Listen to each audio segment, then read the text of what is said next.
You don't want to know the best way to make women fucking crazy about you? Reject them.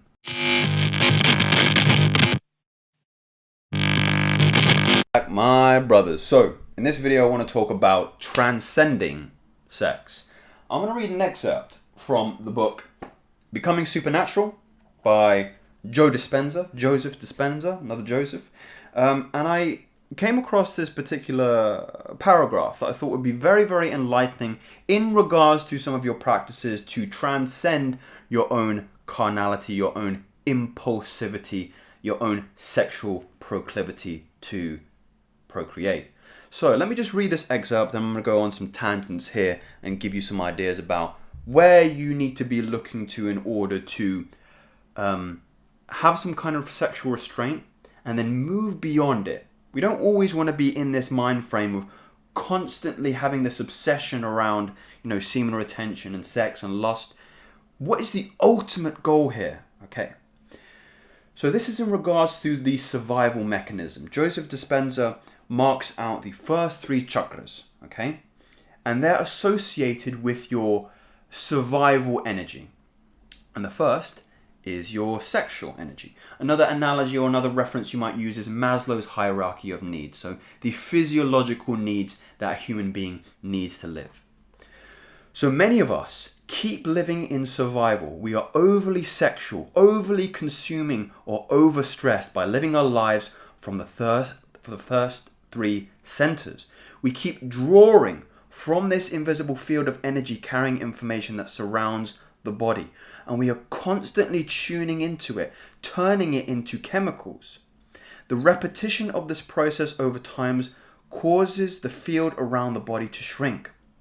What does this mean? I'm going to first give my explanation. That's in terms of this notion that many of us are unaware that we're living from the perspective of survival. Many modern Western men who haven't or are not privy to the material that I share here on my channel, or any other people's channel who talks about this idea of sexual energy, are coming from the perspective that their lives are ordered around the survival basis, the need for sex, the need for food, and they're acting on a lower animal nature. They're operating on Maslow's hierarchy of needs, the very, very bottom. They may have money, they may have financial wealth, but ultimately their key orienting process is around that desire for lust, passion, and pleasure primarily. And what happens is when we're operating from that lower nature, I know you can't see here, but the energies in the first half of the torso, we are coming from a place of lack, of weakness, of not having. And when we operate from that animal nature, then we suppress the greatest powers of the temple within. And that's the body. What you can see here as a reference point, I'm just going to bring this up. I hope you can all see. Bring that closer. Living in survival, you can see the weakness of that magnetic field that is perceived around you. And people will feel that ultimately too. One of the biggest forms of questions I get posed to me every day is typically around woman attraction, and for very good reason, okay? Again, living in that lower animal. But guys, look, we need to get beyond this obsession for carnality. If you're moving in this journey for that particular pursuit, then you've lost already. The matter of a fact is, to get beyond survival, to get beyond sex and transcend, we have to orient ourselves to a higher power, to self-actualization. This is the tip of the pyramid of Maslow's hierarchy of needs. But I'm transgressing a little bit to the end of my conclusion here. So let me just bring this back very, very quickly. So we diminish the light. There is no energy that carries a conscious intention moving through these centers to create the correlated mind in each.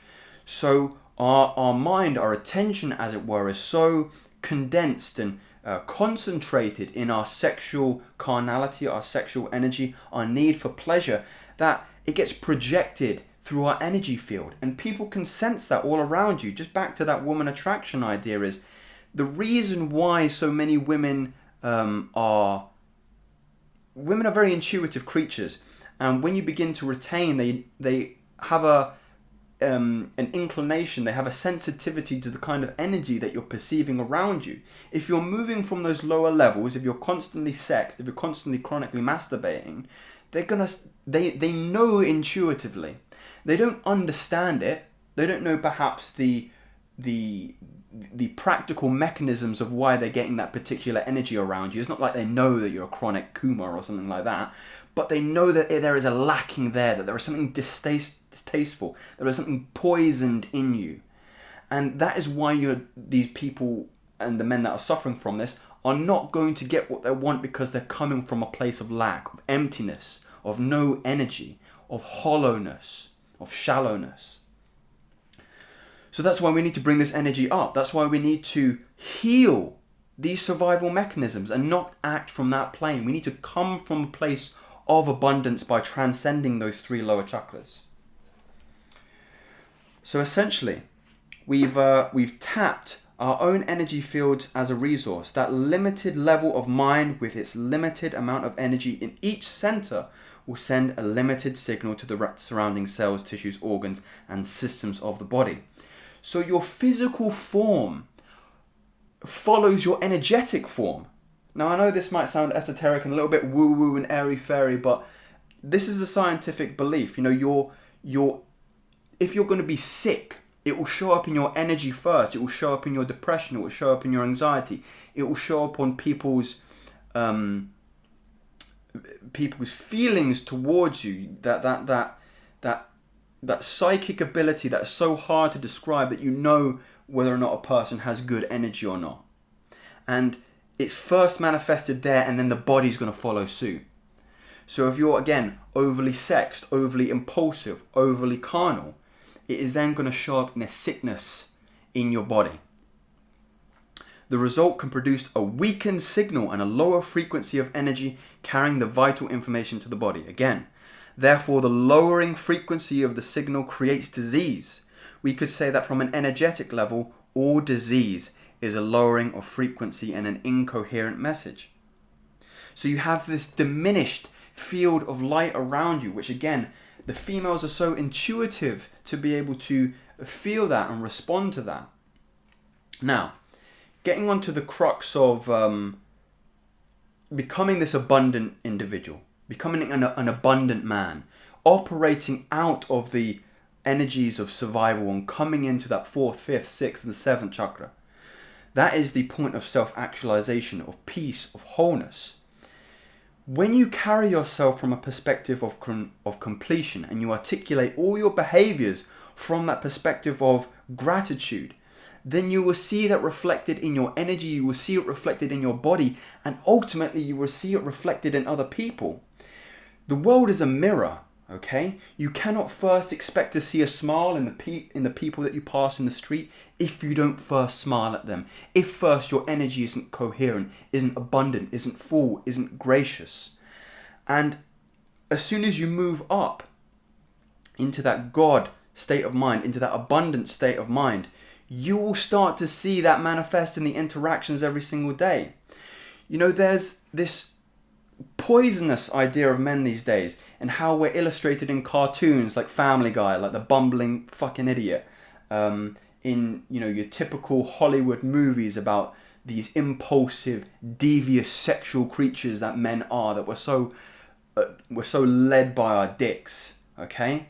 And that cultural narrative is projected on each and every man, and to a woman, they will always see us in some light in this way. Not all of them, granted. Some of them have a, let's say, a more optimistic perspective of how men truly are in our divine state. But most Western women have that projection put onto you that ultimately all this man wants for me is sex. All they want is my box, and they will ultimately see me as a means to create pleasure. But when you're operating from that 4th, 5th, 6th, 7th chakra, when you're abundant, when you're out of survival, when you carry yourself with that particular energy, the reason why women are so attracted to that is because you're not coming from a place of lack. You're not coming from a place of emptiness, of shallowness. You already have everything you need. She can't add to your abundance. And that terrifies women to the ultimate core. You know, want to know the best way to make women fucking crazy about you? Reject them. Reject them again and again and again, because when you're operating from this state, there is no women. You hear about a lot about what women bring to the table other than sex, and when they can't even meet that need for men, when you've transcended a lot of their, again, I'm being a little bit too general here, but when you transcend the only means of any kind of transactional value being sex, when you don't even need that, that is when they flock to you in droves, because that projection that I was talking about that they have on all men just dissipates, it shatters, and they're so confused, they don't understand. It's not congruent with their belief systems. They think, I don't get it. I'm beautiful, I'm young, I'm attractive, I'm fertile, but this guy doesn't want anything to do with me. Something here, my analytical mind just can't process it. And that's when the curiosity starts. Wait, this man has, his energetic level is so high, he's so self-actualized, he's so full and so full of life that there's nothing I can do to make him to make him drawn to me in that way. So you become polarizing by nature, and that's where the attraction comes from.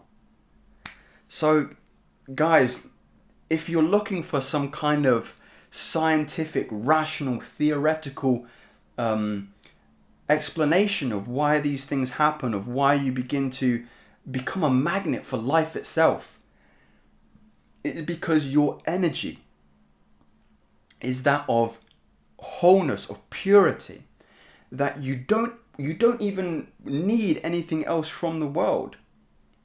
There's a great quote by Swami Vivekananda that I quote many times that says, as soon as you reject nature, she begins to chase you ultimately, because there's nothing, you're so whole, you're so full, you're so abundant that there's nothing more that you could need. So your gravity field becomes so strong, because everybody wants to be whole. And everybody's going to chase their personal idea of completion. And when they see that in you, when you see that you have the power, when you have that energetic abundance, they're going to be looking for their missing jigsaw piece, because they have that insecurity, because their energetic levels aren't aligned and incongruent, because they're still in survival, they're still in lack, they're still chasing money, they're still chasing women, they're still chasing the superficial perception of what makes someone whole, complete, wealthy, and truly happy. Knock and the door shall be opened, ask and you shall receive. Sit in meditation, in abundance, from the perspective of God consciousness, in completion, and you will see that reflected in the physical manifestation. There's a really good video I did just before this one that I would invite you to check out if you're interested in this idea of manifesting, because it ties hand in hand with cultivating your sexual energy. It's bringing it up, okay? Stop operating from down here, bring it up, and you will see everything reflected in your environment. Brothers, this was a really enjoyable video. I love speaking on this subject matter. I want to see you become self-actualized, to become abundant. If you want some free resources, I've got a free testosterone optimization ebook below. Grab it. Again, completely free. If you're interested in learning how to master your sexual energy, I have a course that is very, very popular. Over 100 men have purchased it and are now becoming the master of sex, the master of their energy, and masters of their own physical manifestation, their reality. And if you want to work with me, there's also an option. I believe there's 2 slots actually that's recently opened up. So you can work with me one-on-one. We can go into a tailored, in-depth look about what you're particularly having challenges with in this journey, and I'm going to talk you through it. So my friends, thank you very much for being here. If you found anything in this video valuable, then feel free to subscribe to me, and I'll bring you something else very, very soon. But take care, brothers.